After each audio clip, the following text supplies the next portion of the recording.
अस्सलाम वालेकुम dear students. आज का हमारा जो टॉपिक है वो है विस्कोसिटी ऑफ लिक्विड्स। आज हम विस्कोसिटी ऑफ लिक्विड्स को डिस्कस करेंगे। जैसा कि आपको पता है कि लिक्विड्स मॉलिक्यूल्स के बीच इंटरमॉलिक्यूलर फोर्सेस होते हैं और ये लिक्विड के अंदर दो किस्म के इंटरमॉलिक्यूलर फोर्सेस जो होते हैं वो इन ऑपरेशन होते हैं। एक, the forces of attraction that exist among the liquid molecules are called cohesive forces or cohesion.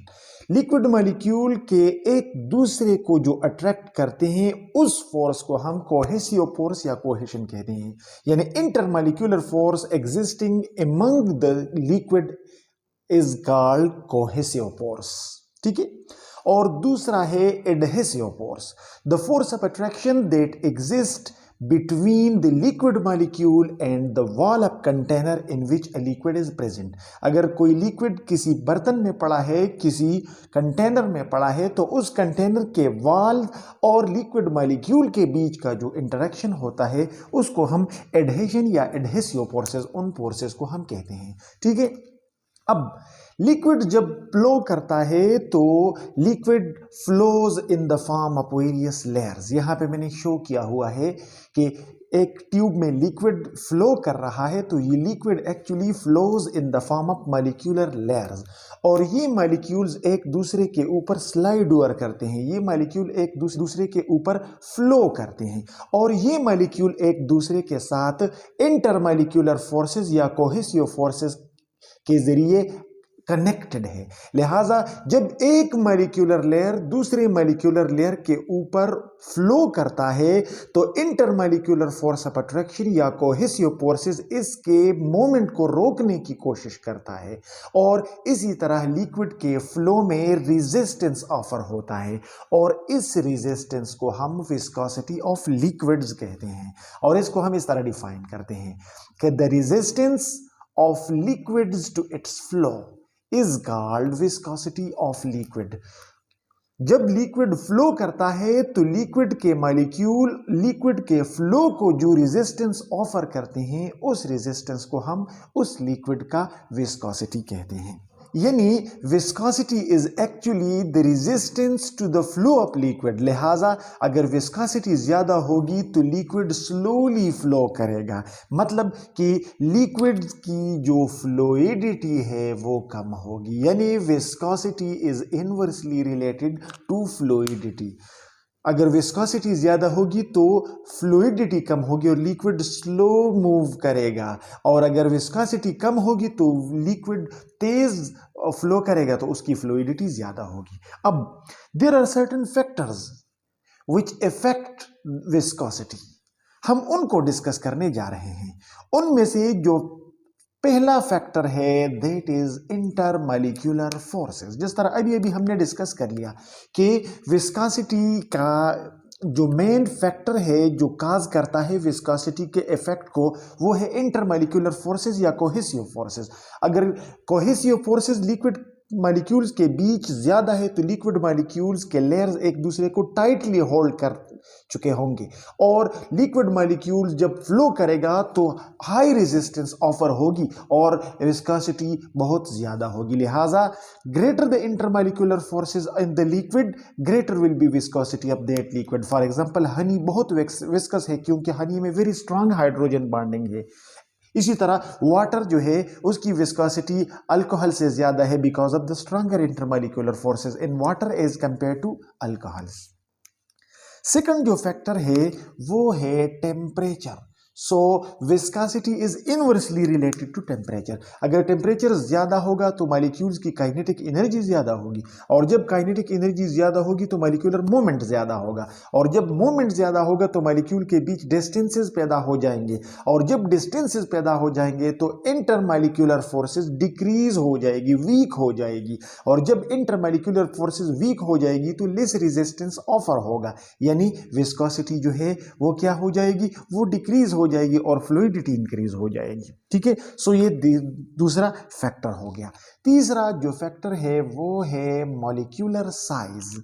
अगर मॉलिक्यूल्स बड़े हैं तो हमने पिछली लेक्चर्स में वंडरवाल फोर्सेस में पढ़ा था कि अगर मॉलिक्यूल्स बड़े हैं तो वंडरवाल फोर्सेस ज़्यादा होंगे और मॉलिक्यूल्स के बीच अट्रैक्शन ज़्यादा होगा। लिहाजा जब अट्रैक्शन ज़्यादा होगा तो विस्कोसिटी जो है वो ज़्यादा होगी। लिहाजा viscosity is directly proportional to molecular size. Greater the molecular size greater will be the viscosity.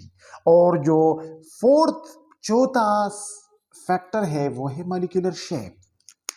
जो रेगुलर मॉलिक्यूल है तो उनके बीच जो है इतनी रेजिस्टेंस ऑफर नहीं होगी ड्यूरिंग द फ्लो, लेकिन जो इर्रेगुलर मॉलिक्यूल्स है, irregular molecule offers greater resistance to the flow and offers greater viscosity as compared to the regular molecules. So ये चार जो है ये बेसिक फैक्टर्स है कि विस्कोसिटी को अफेक्ट करते हैं। अब नेक्स्ट जो है हम विस्कोसिटी को मेजर किस तरह करेंगे। लिहाजा in order to measure the viscosity हमारे पास ये सिंपल इंस्ट्रूमेंट है, हम इसको यूज करते हैं और इस इंस्ट्रूमेंट को हम कहते हैं ऑस्टवर्ड्स विस्कोमीटर।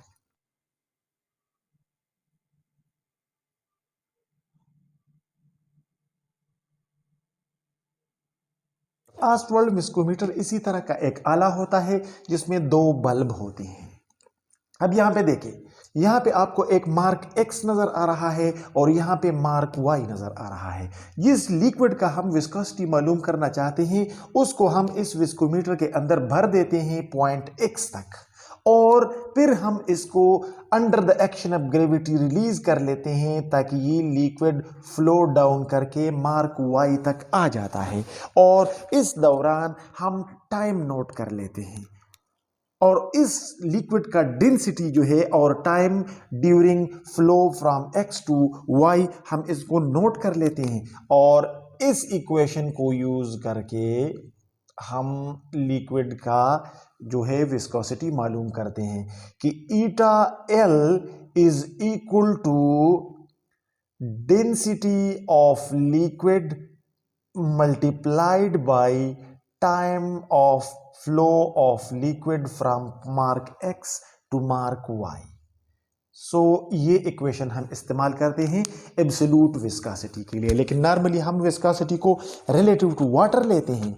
लिहाजा अगर हम रिलेटिव विस्कोसिटी को मालूम करना चाहते हैं तो फिर हम क्या कर लेते हैं, फिर हम इस तरह करते हैं कि इस ऑस्टवर्ड्स विस्कोमीटर को धो लेते हैं और फिर इसको पानी से मार्क X तक भर देते हैं और पानी को फिर हम छोड़ देते हैं ताकि वो under the action of gravity mark Y तक आ जाए और फिर इसका हम टाइम नोट कर लेते हैं। तो इसको हम रिप्रेजेंट करते हैं ईटा W विस्कोसिटी ऑफ वाटर, जो कि बराबर होगा density of water multiplied by time of flow of water from mark X to mark Y और ये हमारे पास इक्वेशन नंबर 2 हो जाता है। अब जो रिलेटिव विस्कोसिटी हम मालूम करना चाहते हैं तो उसके लिए हम डिवाइड इक्वेशन 1 बाय इक्वेशन 2, हम इक्वेशन 1 को इक्वेशन 2 पे डिवाइड कर लेते हैं और ये हमारे पास इस तरह आ जाता है कि eta L divided by eta W is equal to DL into TL divided by DW into TW। चूंकि हम रिलेटिव विस्कोसिटी ऑफ लिक्विड्स मालूम करते हैं लिहाजा ये ईटा W यहाँ पे आ जाएगा और हमारे पास नेट आ जाएगा eta W is equal to DL into TL divided by DW into TW multiplied by eta W और इस इक्वेशन को यूज करके हम मालूम करते हैं relative viscosity of liquids. So this was all about today's topic. If you still have any question you can ask your question in comments. Thank you for watching this video.